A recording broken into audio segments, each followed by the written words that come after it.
We're live. All right, good morning. We are back in Senate Judiciary. It's January 22nd. We have retired Chief Justice Ann Stoy here with us. And if you'd like to join us at the witness chair, you are more than welcome, sir. And I'll just briefly highlight that Mr. Ann Stoy reached out with a request to speak generally about the Supreme Court rather than any specific nominee. That's how that was my understanding. Correct. And I think, I told the committee and briefly discussed it, and it certainly seems fitting that we hear from the retired Chief Justice of the Vermont Supreme Court about the Supreme Court and this process. So the floor is yours, and thank you for being here. Well, thank you, Mr. Chairman, and I thank the committee for granting my request to appear today. And as Senator Hatchie indicated, my appearance is not on behalf of the nominees, nor at the request of the executive and judicial branches. I've been prompted to testify because we are in a time of extraordinary peril with the rule of law. Well, that's been true by this committee and far beyond. I cannot claim to have standing to address it beyond our borders. Where I speak today in the hope that my experience as a nominee in justice will provide a helpful perspective as this committee decides the confirmation of recommendations to make on the two nominees before you. If I may, I will make an opening statement that more fully explains my reasons for being here.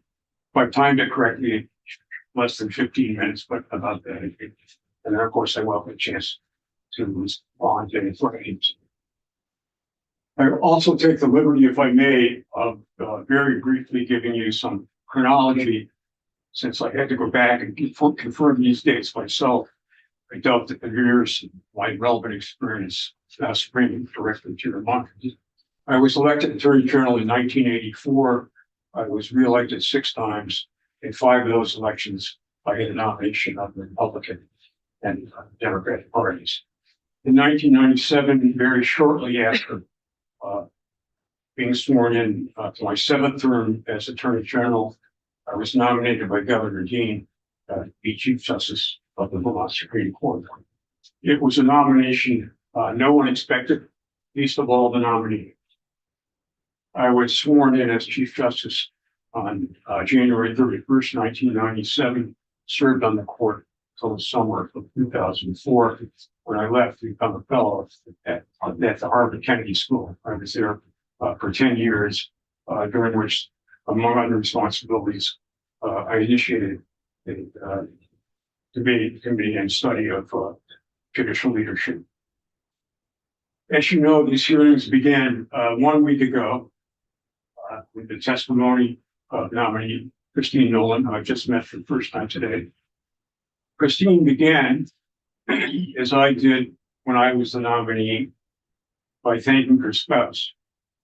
There are moments in one's life when the magnitude of what is before you brings home the journey you take with another. And I'm sure Michael Drescher felt that as well.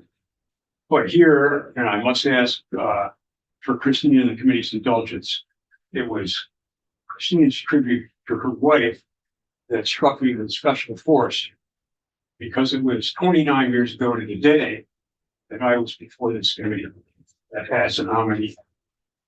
I was reasonably certain I would be confirmed, pretty certain, but with less reason that I could do a decent job, and most certain about the issues that would be before the court. I did not foresee a case that would one day enable a nominee of the Vermont Supreme Court to introduce to this committee the same-sex partner as a spouse. And neither did this committee, and neither did any of the legislators that confirmed me as Chief Justice. The significance of the Baker decision, at least for me, in the context of these hearings, is that it reminds us that the Vermont Supreme Court may be called upon to decide issues that are not foreseen by the justice, the legislature, or the public. It's also a reminder that in those rare but historically significant instances where a decision of the Vermont Supreme Court has profound consequences for all Vermonters. The court's authority comes from the public state that justices were selected in a nonpartisan process. In the many years of reading coverage of Vermont Supreme Court decisions, I've never seen an account of those opinions of a divided court attributed to the party affiliation of the governor who appointed the justice. But over those same years, every account of the divided opinions of the United States Supreme Court contains, in fact, it often begins by identifying the political party of the president who appointed the justice. This was a foreseeable result of a political culture that has made every nomination of a justice to the United States Supreme Court a test of partisan political loyalty. It is why, in my judgment, most Americans view decisions of the United States Supreme Court as products of politics. And it is why Vermonters believe, and they're right to believe, that the decisions of the Vermont Supreme Court are not.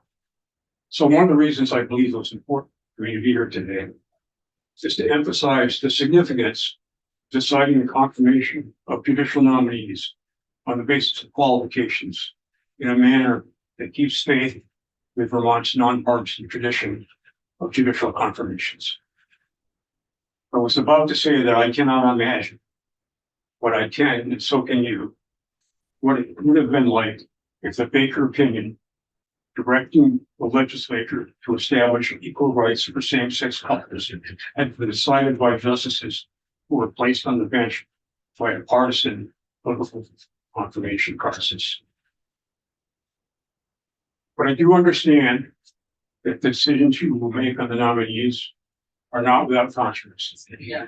We've heard, I'm sure, from more constituents than is usual for judicial nomination hearings. I know that you will hear testimony in response to those concerns raised by members of the committee and others. I do offer one observation, unsolicited though it may be. In these tumultuous times, I would be wary of the shadow that President Trump casts over every debate and decision.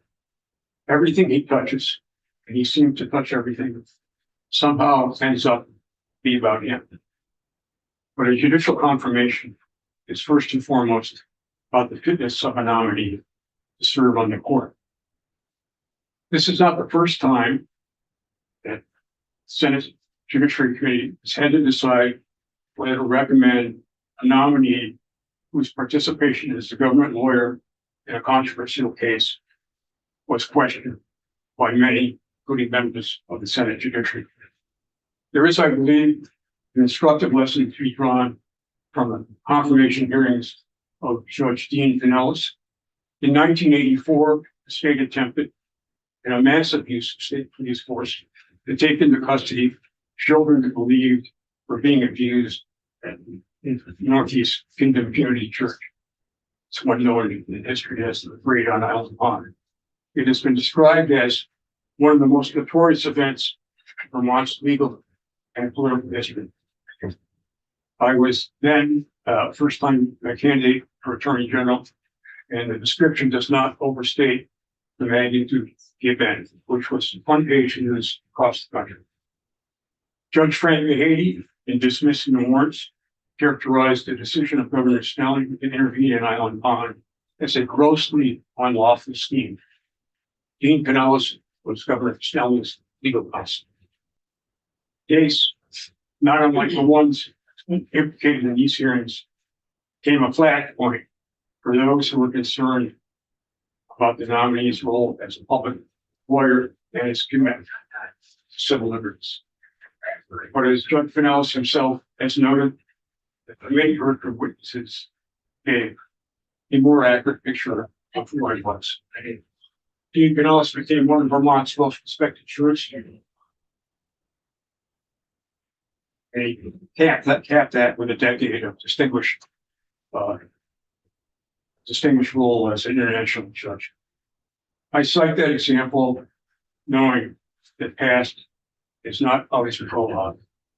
But if you decide a nominee is qualified, your confirmation should, in my judgment, be informed by your own judgment of the nominee's integrity. I close by offering my own perspective about judging and judicial authority. Part of my post-judicial experience at Harvard was working with state and federal judges on issues of judicial authority and leadership. I found that some judges, this was more true of federal and state judges, appeared to believe they had been dropped from the sky in their robes with the authority of the law. The authority of the law does not come from judges. It comes from the people you and I met at the campaign. It comes from the people you met at the Rutland Chair or at the Franklin County Dairy Days. And it comes from a spirit of liberty that one of America's greatest judges defined as the spirit that it's not too sure it is right. He added the words that have with good reason been cited often the past few months. Liberty lies in the hearts of men and women when it guides there no constitution, no law, no court can save them. No constitution, no law, no court to do much to help it. I quoted Judge Hand in my inaugural remarks as Chief Justice. I was sworn in by Governor Dean in the House chamber, special day as you might imagine, who knew I had prepared an address to the full House. He began by saying, "I will have the briefest remarks. I'm already going." But I persisted, and I've gone back to look at what I said that day. And indeed, there is something about judging that made sense to me then, and that I now know is right. There is, said a judge about his own judicial experience, a mystery that defies analysis. Perhaps it would be better to say that a judge's cases take hold of oneself and pull things up, and that it is a judge's business to be sure to keep the proper supplies on hand as far as one can imagine them. I believe that to be true. The judge's proper supplies are the same values that are imbued in the Vermonters providing justice with legal authority. Integrity, hard work, compassion, common sense, and abiding respect for the dignity of the individual and the value of community. Those are the qualities I would look for in a nominee to the court. And I would do so no matter how dark a shadow Donald Trump cast over the state. Take questions. Thank you very much for your testimony. I think just a comment and an appreciation of your mention regarding the nonpartisan aspects of this process. And as you can imagine, the balancing and the challenge of the hundreds of emails that we may receive that are partisan in nature, and the discipline that we should be expected to exercise when looking at the qualifications rather than assumptions about a person's personal political leanings. It's a challenge, and I appreciate that. Thanks. Committee, any questions? I do have one. Thank you so much. I appreciate your point of view, and I share it in almost every aspect. I'm wondering, and I ask you this question that I am facing every day as a senator. I think you're right to say people should not overreact to the shadow of Donald Trump, who is, in my own opinion, very open about his attempts to weaken the rule of law, in some cases to suspend it altogether. But I'm wondering, when you think about judging in the age of Trump, or justicing in the age of Trump, you're faced with not just Donald Trump, but with people who have copied his approach. And so we have things like people winning elections but not being sworn in, to momentarily tilt the balance of power. We have things like agents roaming our streets, operating in ways that most Americans, the majority of Americans, find repugnant. And I'm wondering, in terms of the bench, as average citizens, I think in general, we need to be tougher, more involved, and more ready to combat these types of things. What change in posture, if any, do you think justices on the state Supreme Court need to make for the age of Trump? I understand that our ideals need to remain the same, but there are practical questions that now fall exclusively, in many cases, to the judiciary. Is there a difference in attitude that justices need to bring, or is it the same as it was 25 years ago, and they just need to maintain? Well, I don't think anything's, there are more changes. I want to put back his remarks. Really 25 years ago, there's a lot that has changed, and nothing has changed more than, I would say, Donald Trump's disregard for the rule of law and what that means. And I say that, but I don't want to get into I just want to preface that by saying, good morning, having some experience of growing up in Vermont and running for public office, I have some understanding of divide in this country. I have some understanding of where it comes from. And I do think that the sensitivity that one needs from judges on any court, but particularly on state court, are the sensitivities that are driven by and guided by the context of previous decisions and our Constitution. Right? I mean, so the Vermont Supreme Court has been, no, it's a part of it. I don't mean it as a self-serving statement, but it has been one of the most respected state courts in the United States, and some of its decisions have had national impacts, of course. And I think that's because the justices that the legislature has always chosen in a nonpartisan way reflect sensitivity to the culture in which they live, right? And the times of the that's all you can ask for. Right? You have to still get me off of related something, but somewhat related here. I do think, one of the reasons that you have a Supreme Court that is so isolated from concerns of the average citizen is you haven't had anybody on the Supreme Court since Sandra Day O'Connor actually served as a legislative position or as a legislative position, right? Earl Warren came from, was Attorney General of California and Governor of California. He knew something about what it was like to be elected and talk to people. I don't think he ever lost his touch. And when you look at his opinion around the board of education, no people are scholar tell you that's a good thing. That's a working thing. So I think that's what you have. I would say that the best way to ensure that the state's true to the values that we all share is just to ensure that we look at the integrity, obviously the qualifications for the integrity and where they came from in the sense of, I guess that's my drop from the sky. I mean, I have my experience with some judges is that they're largely ones that have gone straight through Ivy School, clerkship for the U.S. Supreme Court. All the rest they never have really been out there.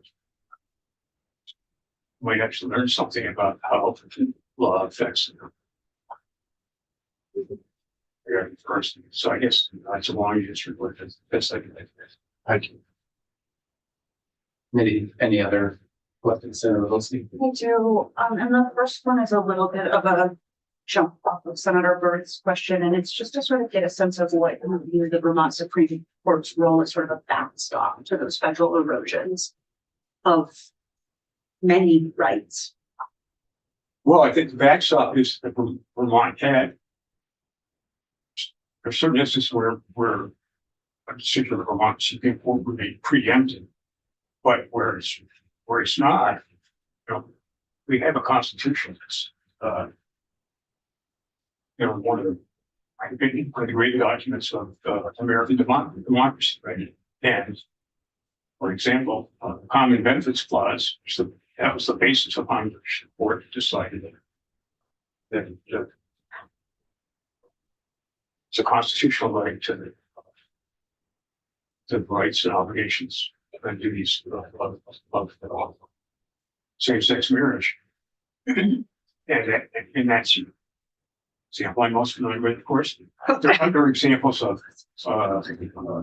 insurgent seizure, certainly in arrests, where the Vermont Supreme Court looks to its own constitution and where it can. I think, it's a backstop in at least the sense of the borders of law. That's what, of course. And then you hope that as an example of what you've done in the state and what courts that may have some precedent elsewhere. But I do think you're right that it's certainly important that every now understand and appreciate the extent to which the Vermont Constitution stands. It's its own document of the Constitution. I'm also wondering, and maybe I know you spent time as the Attorney General here in Vermont, but I'm trying to understand sort of the different way that our federal system, court system, and our state system work, and how much overlap there is. Well, the overlap would be in this. First overlap would not overlap at all. There's certain areas where the either federal law or a decision of the United States Supreme Court is preempted state from doing anything. That's happened. That happens occasionally.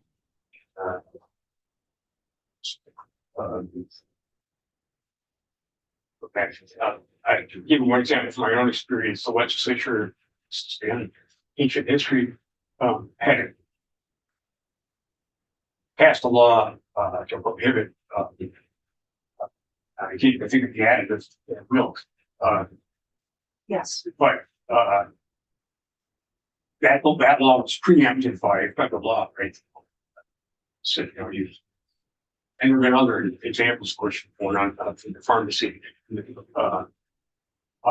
There's also instances, of course, where you work with federal as Attorney General, for example. Working with the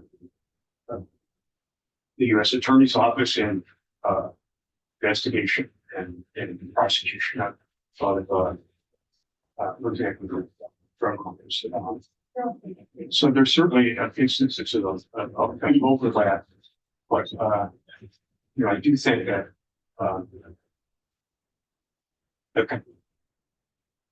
responding to what I think is underlies everybody's concern. Said when you most want your nominee in the court, Supreme Court of bench and probably as well are those who are tuned to both the Vermont Constitution and like the Vermont and again that's what I think it's just important to focus this engagement population, particularly on what we can do in Vermont. Because what we do here is it's going to be pretty important. I'm thinking as I came in, the one of the quotations on it, this is a beautiful, I haven't been here in so long, and it's been, I hate it every January, it's like, maybe front of the center tree. But there's a quotation from Calvin Coolidge right on the wall here. When the spirit of liberty dies, it can be replenished from the brave state of Vermont. Well, it's up. That's helpful. My last question, and this is a big one, is, and you spoke to it some, I think there are certainly the on paper resume qualifications, but I also imagine, and maybe you disagree with me, that there's a real importance in public trust in our systems. And I wonder for you what role that public trust in the system plays in thinking about who sits on the Supreme Court, or really in any judicial role. Well, I tried to describe that in my opening remarks. That public trust is key, right? It's particularly key for the judiciary, right? I mean, one of the things I thought a lot about, as others have in these times, is that the authority of a court doesn't have anything. It doesn't have an army. U.S. Marshals don't work for the court. Someone decides to disobey an order of the United States Supreme Court, President, for example. What resources in the court? And the court doesn't have anything other than the public's trust, right? And the judiciary. And that, I think, part of the way, it's not all the way, but part of the way you get that is to make sure that choosing justices, it's nonpartisan. That go back to, I know in Frank, if you've lived through any part of a maker of African nation, it's from a distance. I mean, it's not it seems like Sylvania probably seems like wheat milk, but if you were in the aftermath of that, was unclear what Vermont was going to do. It's unclear what the nation wants. And I know in Franklin County and Rockland County, where I'm from, all the rest, those were difficult times. And the only, I think, and it was the legislature that had a much greater burden than facing this. But I don't think it would have been possible to have come out the other side of that if the court had if the public had looked at that big report and said, well, there's the 3 liberals and 2 conservatives. They're appointed by, this is all trying to push some kind of perspective. So, that's where the public trust comes from that. And it's not to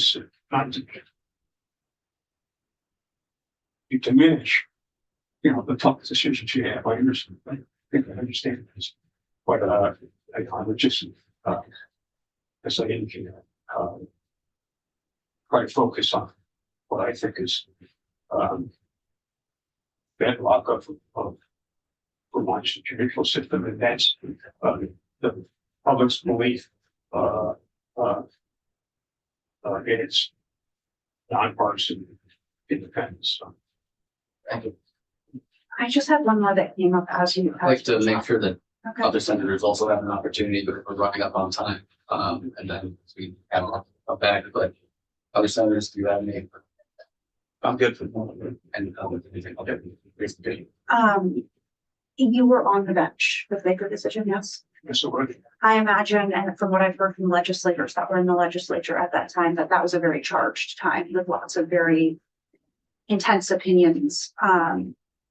I'm wondering if you ever had experiences, and I hope the answer is no, where those intense opinions boiled over and perhaps you received threats or you've received very intense vitriol directed due to what was going on.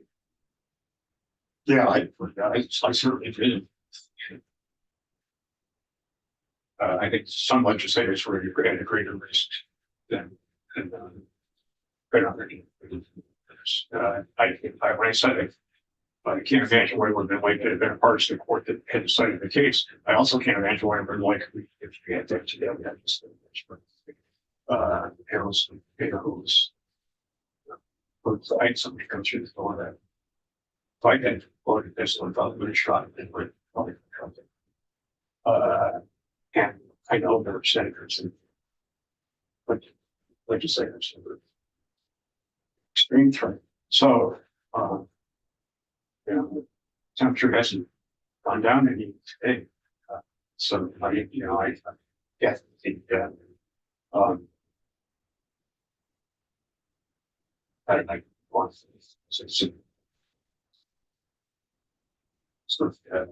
Speaking from a legislator, if you're unhappy, if one's unhappy, that I would guess maybe the price and say, geez, no, thanks a lot, son. Governor Scott, when he works. But you can imagine what the legislature thought of the Supreme Court had said. We believe first that something the legislature making a determination. So how you establish it, right? That put the legislature and say that, and it's sort of a difficult political position, no question about it, but no question about this isn't any one of these leaders. Sorry. Thank you very much. Appreciate your time. Thanks. And thanks again for reaching out to about this. I've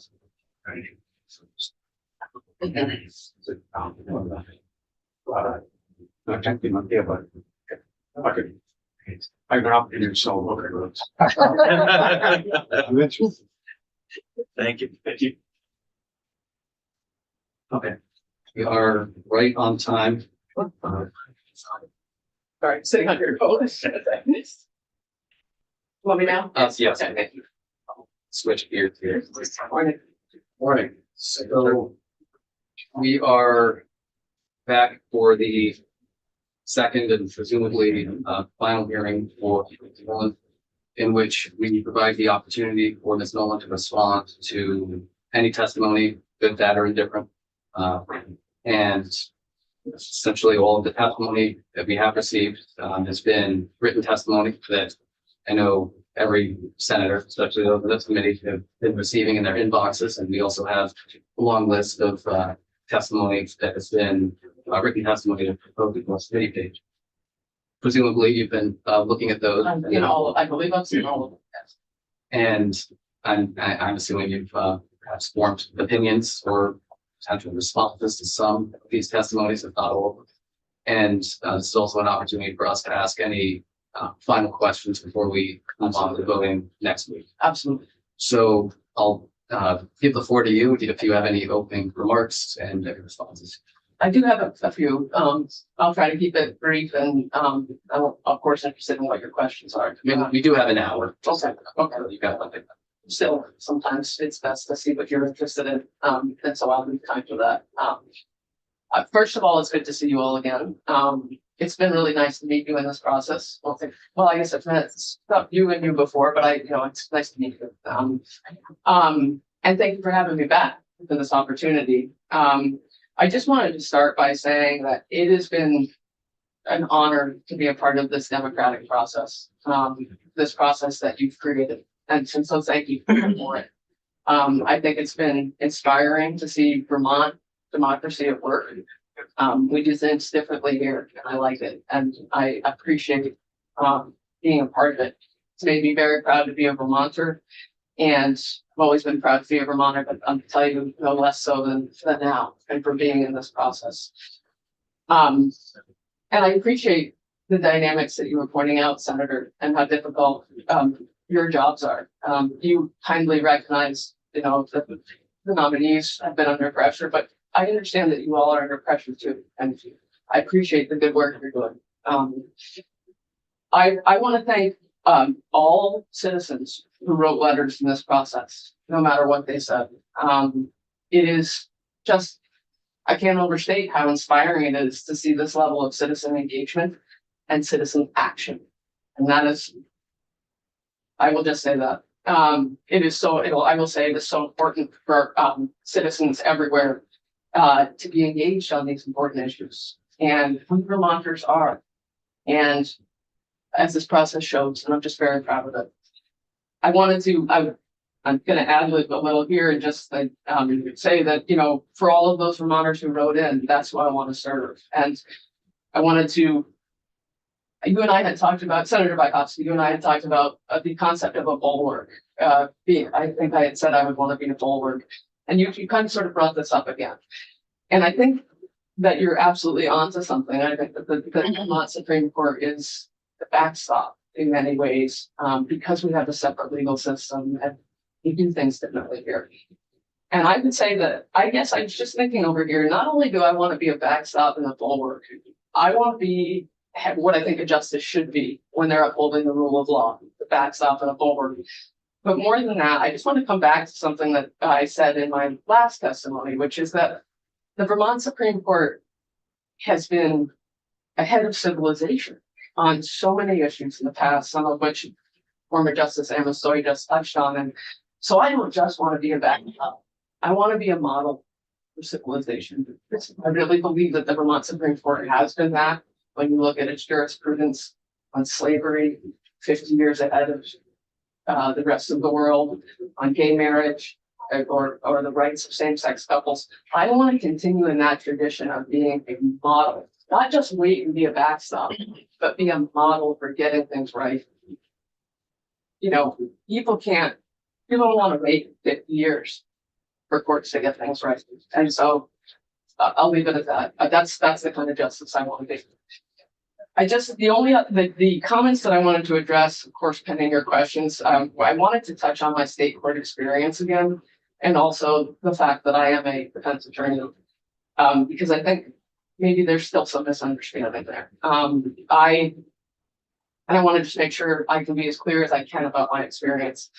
I have been a criminal and civil trial and appellate litigator in state court for the last 5 years, including today. Of course, I'm not litigating anything right now due to the ethical boundaries, but that's my job. I'm a criminal and civil litigator in state court, also in federal court. My state court practice has brought me to the counties. These are the ones I can remember, but in the course of my state court practice, I've been to Orange, Windsor, Windham, but no, it's about Windham, Addison, Rutland, Lamoille, Washington, and Chittenden counties. Those are the ones I can remember. These are for Superior Court appearances in the civil, family, and probate divisions.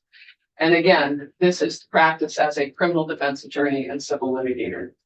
And just for some perspective on that 5 years of experience I have in all those Vermont state courts and all the counties in my current job, I've done that for 5 years. I served as U.S. attorney for only 3 years. And the 3 years is because the U.S. Senate didn't confirm me until the very end of 2017. So I really only had 3 years in that job.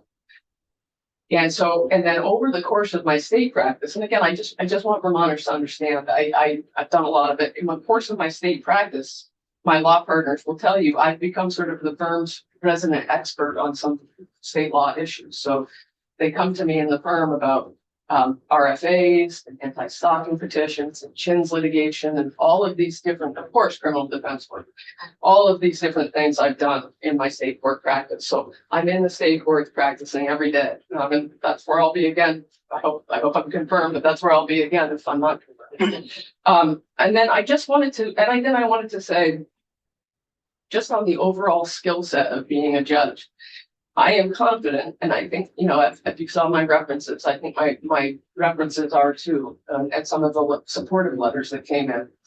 I am confident that I have the research and writing skills, and just the intimate understanding and familiarity with the courtroom at both the trial and appellate level to get to the bottom of any Vermont legal issue, as complex as it is. But I think the 5 years in state court are obviously going to help with that. I wanted to say regarding my my criminal defense practice, again, I'm a proud criminal defense attorney practicing in state and federal court, and I have been for 5 years. Prior to that, when I was younger, feels like a long time ago in some ways, but I was at Goodwin in Boston, a larger law firm in Boston when I came out of law school. And at that firm, I did represent criminal defendants. In fact, you have to look back at your life and remember these things. That's mostly what I did at Goodwin, is criminal defense. And then I also sought out work on the pro bono on the Innocence Project. I don't want to say too much about the client, but worked with one client where he was, seeking to prove his innocence, and I can't tell. There's a whole procedural story, but I mean, I became very close with this man, and so I'm proud of my pro bono work that I did at Goodwin for criminal defendants, and I did that for nearly 5 years. That work down in Boston. So it's just when you look back at your life, I'm realizing that I spent actually more time as a criminal defense attorney than as a line prosecutor. And if you add in the time as U.S. attorney, it's about even. It's a decade as a defense attorney and a decade as a prosecutor. Just for what that's worth, I want to clarify that. So I just, to sum up, I hope that you will find this experience to be well-rounded, varied and diverse. And I believe, I know that I can bring the view from all sides of the courtroom to the Vermont Supreme Court. I can bring the view of all sides. And indeed, if you honor me with this job, I will bring the humanity of my clients to the court. I will bring their experiences, their stories, their backgrounds with me to the court. I will carry them with me and I will not forget them. And I just, in closing, and I will close, I do understand, I really do understand that there are still going to be some people who would rather have a different kind of person than me do this job. And, perhaps someone who's never been a prosecutor, perhaps somebody who spent even more time in state court. And I understand, and I can't change those things about me, and I'm not trying to, as you know, I have to be me. And what I can say is that I understand, and I recognize their point that the governor did have any number of other terrific and qualified lawyers to choose from. Judges and lawyers, he did.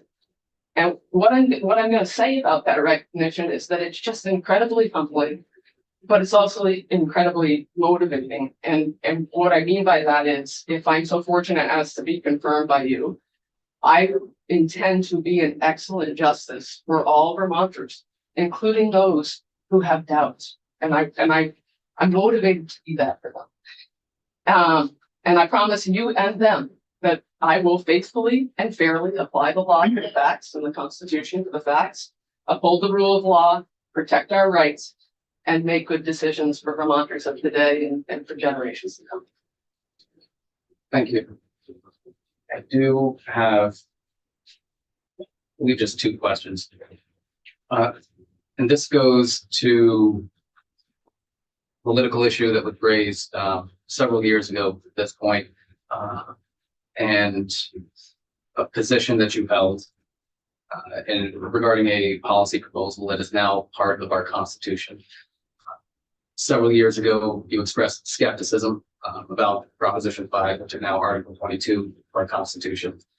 And and I know that you're bound by the rules of judicial conduct, but I'm wondering, to what extent, if any, can you describe how you interpret Article 22 now, and if you're able to describe if you have that same skepticism? Well, I can't say anything about how I would interpret an article that is going to come that could come before me. I have no idea if it will. Here's what I will tell you, and please, this is really important. That is the Constitution. I will support, defend, and uphold the Constitution. I pledge it, and I will take an oath, and I will uphold it. Whatever quibbles or concerns I raise about the language, as you know, I'm not going to talk about my current politics or my view of any law that could come before me.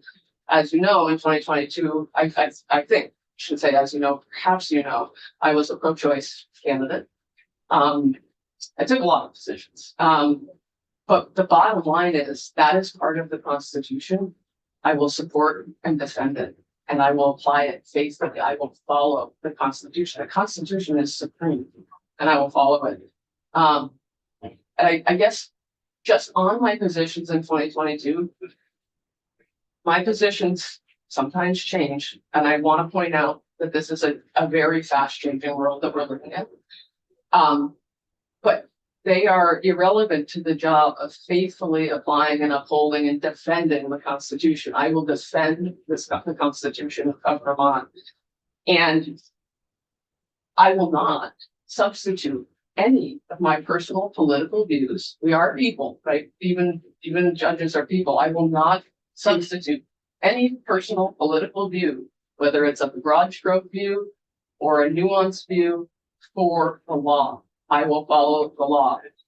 And again, I guess I'll just say the reason you can be sure I can do that is because of some of the positions I took in a primary in 2022.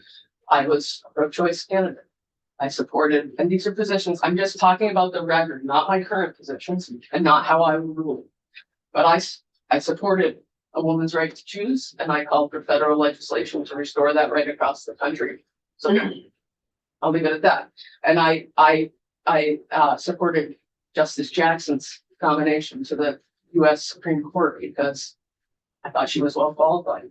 And I supported federal legislation, which ultimately passed, to protect gay marriage in the event that it should be struck down by the Supreme Court. I'm talking about a historical record that I just want to make sure that those points are out there. And since one of the letters said this, I will correct this too. I did not in that campaign endorse Trump. That did not happen.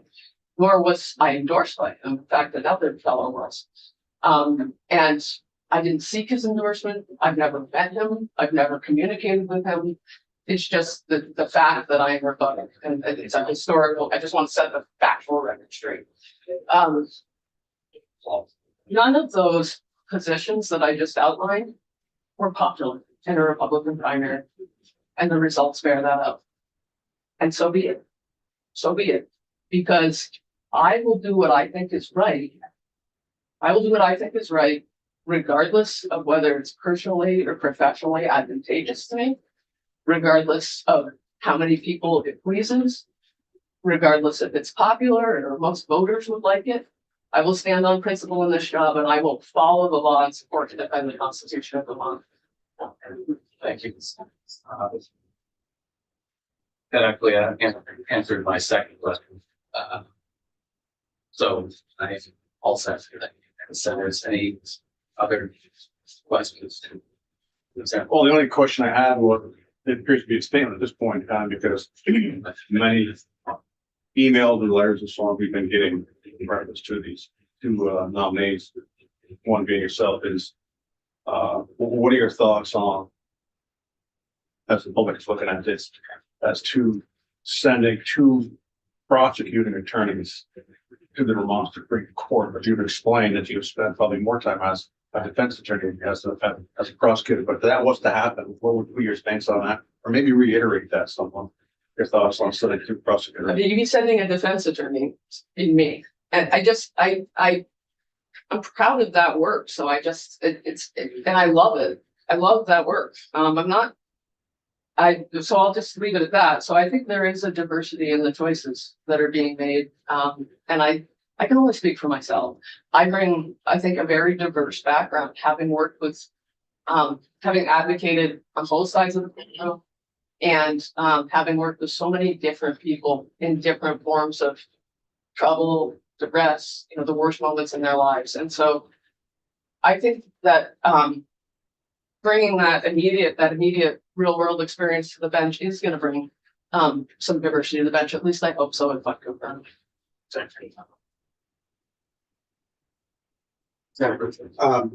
So building off your last answer, I can't find it in my pile, of course, but your application, if I remember right, makes, at least in one place, reference to having experienced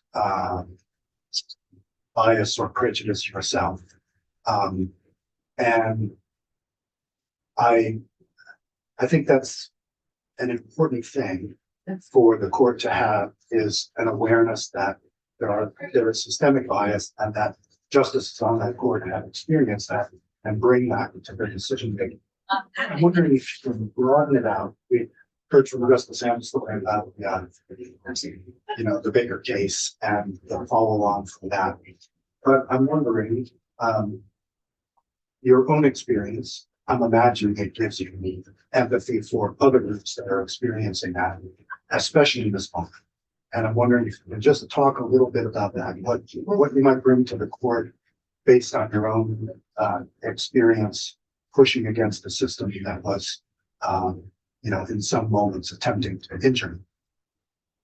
Yeah, I mean, I think that, I don't, I quoted, I think it was Oliver Wendell Holmes when I said the life of lives experience.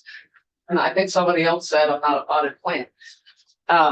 And I bet Justice Amsler, if he's here, knows exactly what it is, but that's right.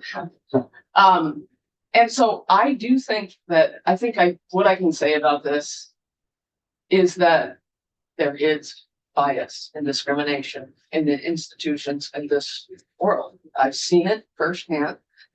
It's also just in the air right now in a way we've never seen before.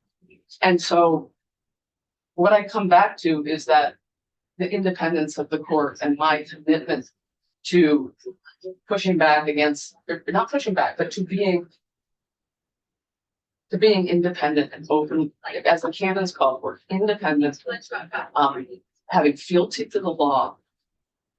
But in those hard cases, which we're going to have, if I'm confirmed, I'm going to have, where there is ambiguity in the law, because sometimes the drafters write the things with some room for interpretation because they expect courts to come and decide some of these things. So when I do that, I will have in mind, as I said, I will carry in my heart the stories of discrimination I've seen. One thing that I don't ever get to talk about is I'm a plaintiff's anti-discrimination attorney. I have people call me for plaintiff's discrimination work all the time, and I do those cases. There's not a lot of big law firms where people will take plaintiffs. They represent the defendants usually, and I've been really proud that my firm has become sort of a go-to place for people who have experienced discrimination in the workplace and other settings, and I represent a lot of people in that regard. So you have to think about the world and what's happening on the ground in those hard cases where our legislators have drafted laws in a way that leaves room for interpretation and experience and awareness of the trends in this world. And I just think that the level of bias and hatred and some of the things we're seeing on the ground are not going to be lost on me. And my experiences as a lawyer representing people who have felt those things, whether they're up against the weight of the federal government and their defendants, or they're people in a workplace, or they're me, because I've lived them too. I will never forget those things if I'm so fortunate as to become justice. Any other questions? Senator Wilson. I appreciate you being back and certainly, referencing some of so we have a lot of cases right now at the federal level that we believe for settlement laws, we believe for constitutional protections that are being overturned. And I hear you saying you will uphold the Constitution, will uphold the law, and I think that is really incredibly important. And I wonder how you can speak to the fears of Vermonters that will trickle down and impact that movement. I will be the bulwark. I will be the bulwark. I mean, but not only that, I want to be better than a bulwark. I want to be ahead of, I want to get things right before people suffer unnecessarily. And so, and how you do that is being an independent, nonpartisan jurist who faithfully applies the law and doesn't forget what's happening on the ground to people. So I hope that if I'm confirmed, that I can give those folks comfort that I'm there to do those things. I really appreciate that. Some of the things, you know, as you know, I know, you know, you did run for office in 2022 and made some statements that has explicitly been referenced in concern, particularly around there being no such thing as a small drug offense. And some conversation around the overdose prevention center and how, I mean, I could read the quote, but I don't know that I need to. And my concern is that there's a fair large body of evidence that shows that there small nonviolent drug offenses absolutely shouldn't be thrown the book at and sent away forever, and that OPCs save lives. And so how does that community, the community either doing that work or the community who have struggled with those things, know that you will uphold their rights? Yeah, thanks for the question. I've answered it a few different ways. I think maybe you're talking about the Brattleboro remarks I made. I don't know exactly, but I think I said that there's no small drug trafficking offense, and I was talking about fentanyl and other things. However, I never, unless there was some other factor, ever charged somebody for being addicted to drugs. That is absolutely the wrong approach. And more than that, you know, as my friend Justin Goulet wrote in his letter for me, I stood up in the Justice Department and said, and I forgot I said this till I read his letter, that we cannot charge our way out of these problems. The ideal, you can't charge your way out of any public safety problem, but the ideal is to have a holistic approach in which law enforcement is propping up our treatment and prevention communities, because we want in a perfect world, we would eliminate demand and we would get people into treatment. And so I tried to charge cases with that in mind, and also to very specifically, you know, work with Justin to go to community centers, treatment centers, schools, to try and say, hey, don't get into this in the first place, right? Education, we need education. And also, every stance I took was with an eye towards how do we get people into treatment. And so with the overdose prevention, I want to answer that. I'm glad you asked. That was a position I took fully a decade ago when I had just been sworn in as U.S. Attorney. And I thought it was important to put everybody on notice that to be clear about what the federal framework was. So this isn't just about, so what I thought it was important as the top federal law enforcement officer in Vermont to lay out the potential liability civilly and criminally for insurers, insurers of the site, people who are running it, because that was my job. And I guess that's where I was coming from on that. Now it was 10 years ago, and I just want to make that clear. And I am not commenting on in any way on if any kind of litigation about those came before me. I just wanted you to know where I was coming from. No, I appreciate that. The last question I think I have for you, although I said that to former Justice Amistoy, and then his answer made me have another. Sure. And it is to something that Chief Justice Amistoy spoke to, and that is the intensity and the vitriol, and that he experienced at navigating civil unions, and the fact that that's going to be much, much worse. How do you navigate that? Same way. Oh no, it's good. I mean, most recently we have heard about you bringing a gun to a courthouse to navigate that, and I'm curious to know. I didn't bring it on purpose. Understood. Yeah. But I'm curious to know, knowing that you're stepping into a space where you will get threats, there will be vitriol. I've already, in some ways, I think my whole life has been a descent sometimes, in the sense that I've lived in ways that are unpopular. I've taken positions that are unpopular. I follow my heart and who I am, and I try to look true to who I am, and I try to always do the right thing. I've had many people not like me over the years, and or be angry at me or hateful to me. I've had, you see how things have gone for me in terms of popularity sometimes. And so I am strong enough, and then some, I promise you, to be disliked and still be correct. I appreciate that. And I guess my question, and I wish this wasn't a question I had to ask, but I will tell you as a fellow woman in the political Yeah. realm, I get it. I've also gotten duck threatened. I've also gotten stalked. And so, I'm sorry. and I'm sorry that you had this experience. It's horrific that that's the world we live in. And I also am perfectly happy to be disliked. I mean, not happy, but I can manage it. It's okay if people don't like me. But I want to make sure both that people can trust your sort of judgment in those moments that feel dangerous and that you're going to be okay. Yes, that's very nice of you. Thank you. I will be okay. I'm very confident of that. I don't want to elaborate. I'm built for this and I can do it and I will do it and I will do it faithfully and I will fairly and impartially apply the law, no matter who likes it or who doesn't. And I worry about you too. And, this is not a time for the faint of heart in a lot of ways. So just keep, I recommend we all stay strong.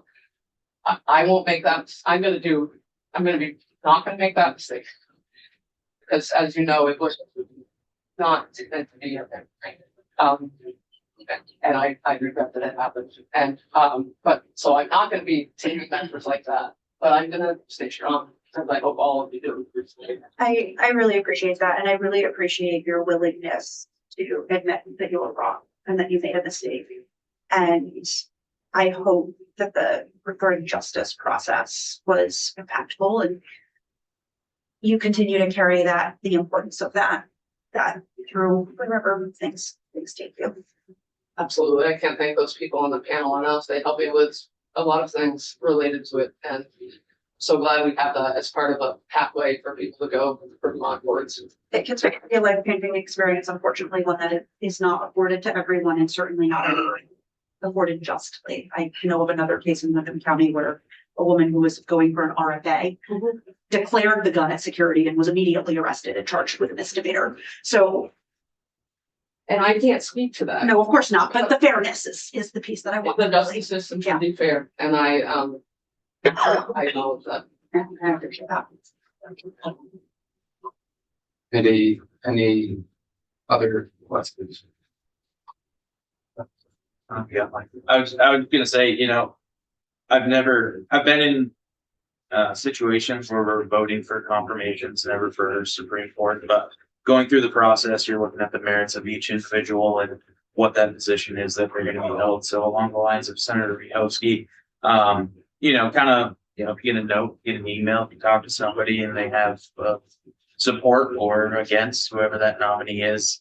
I always try to look at it holistically and look through and listen through the noise, so to speak, because you're going to be representing the state of Vermont on the bench. And I appreciate the answer that you just gave to Senator Rehowski about your experience, your past experiences, what you've learned from those things, and admitting when you are in fact wrong and grow from that. So my just process wise from what I've been going through, because never going through it, this is a big deal. Supreme Court state of Vermont's a big deal, and I know that. So each time I get a note or whatever from a constituent or anyone else across the state, looking through and what they're saying, and if there's any noise in there, being able to frame what my confirmation vote means and which way it goes is helpful having you here and being able to answer those questions, because it has satisfied some of the thoughts and concerns that I had going in. So I appreciate that. Very welcome. Thank you for having me. Honored to be here. I guess just one final remark from myself regarding this other instance in Windham County involving the firearm in Fordham, and my familiarity with the state's attorneys down there, whom I've known since 2011. I'm familiar with only two instances in which somebody has taken a firearm to court, and I know, knowing the state's attorneys down there, I do know that they take into consideration a variety of factors, such as an individual's background, criminal background, their history, and then the other context when they make decisions. And just wanted to put that out there.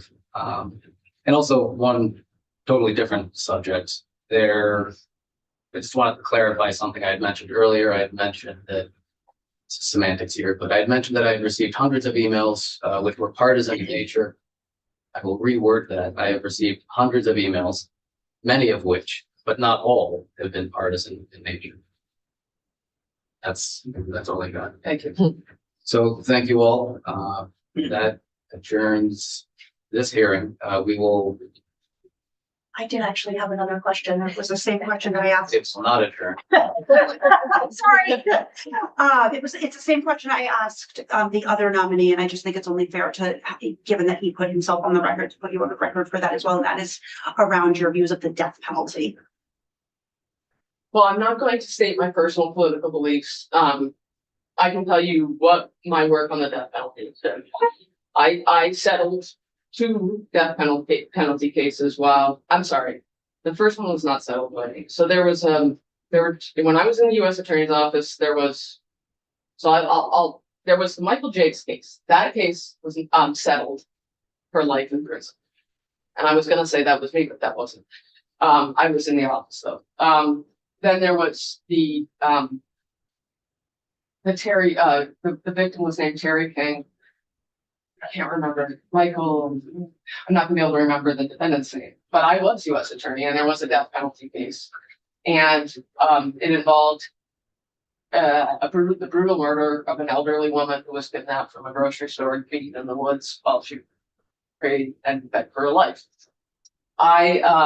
That case was settled as a life in prison case during my time. Now, the Attorney General has to sign off on that. So I don't want to say it was me that settled it, but the Attorney General, Jeff Sessions, agreed to settle that for life in prison. And those are under the federal statute, Under the federal death penalty, yeah. given that we have no death penalty in the Correct. state of Vermont unless, what is it, treason? I think there is one, or did we get rid of that? And anyways, that's neither here nor there. Thank you so much. You're welcome. Thank you. It sounded like you had something else to say. No, but that's my experience with it. I appreciate that. Thank you. Anything else? I'm really done this time. All right. We are all set. All right, we are adjourned. Thank you. Thank you.